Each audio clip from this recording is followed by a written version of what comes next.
Hi everyone, I will be showing you how to make a face mask with a fitted nose and filter pocket. I used a template and instructions from an in-depth blog that I will link. Here are the materials that you will need.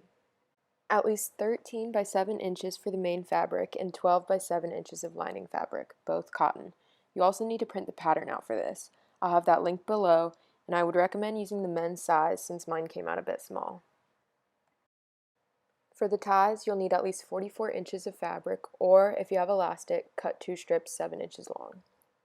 A 2 by 6 inch piece of fabric, at least 4 inches of wire, and tape. You'll want to have basic sewing supplies like scissors, tools for marking, an iron, ruler, etc. And, of course, a sewing machine and thread. Cut lining fabric and main fabric out using provided templates.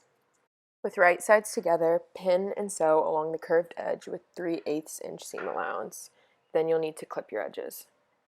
Press each side with the seam allowance going in the same direction. This will allow for even thickness when put together. Flip on right sides and pin the seam allowance that's underneath. You'll then top stitch. This is what it should look like after you top stitch. This is optional, but to make it fitted at the nose, you can make a pocket for inserting wire or even a pipe cleaner. Just cut a 2 inch by 6 inch piece of fabric and then fold the raw edge over 1/4 of an inch twice on each side.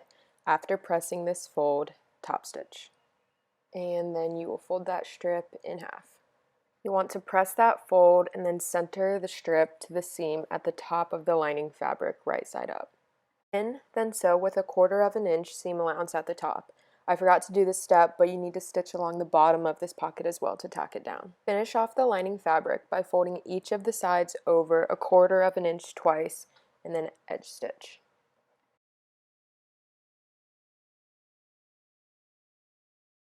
Now put right sides of your fabric together, assuring that your seams are lined up. Again, make sure you have that pocket tacked down in the bottom, unlike me.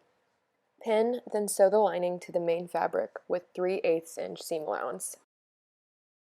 This is what you should have after sewing your pieces together, and then you're just going to flip your mask inside out and make sure you press it well. Next, fold over just once 3/8 of an inch on the sides and edge stitch the top and bottom.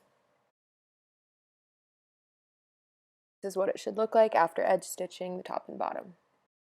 Next, press 1/4 of an inch on the sides of the main fabric. Then fold that over again until it reaches the edge of your lining fabric. Pin, press, then sew.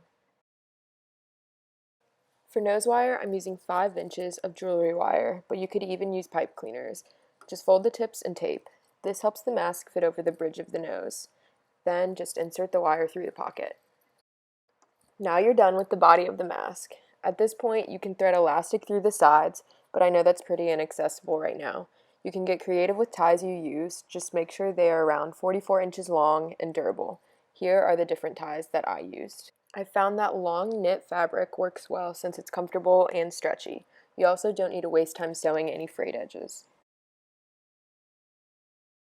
Here I made ties out of woven fabric. It takes more time with ironing and sewing, but if that's all you have, it works.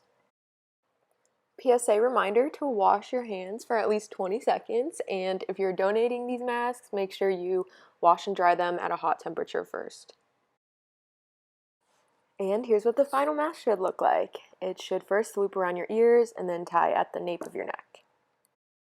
And here's the same style of mask, just with the fabric ties. Thanks for watching, good luck making these, and I hope everyone stays safe.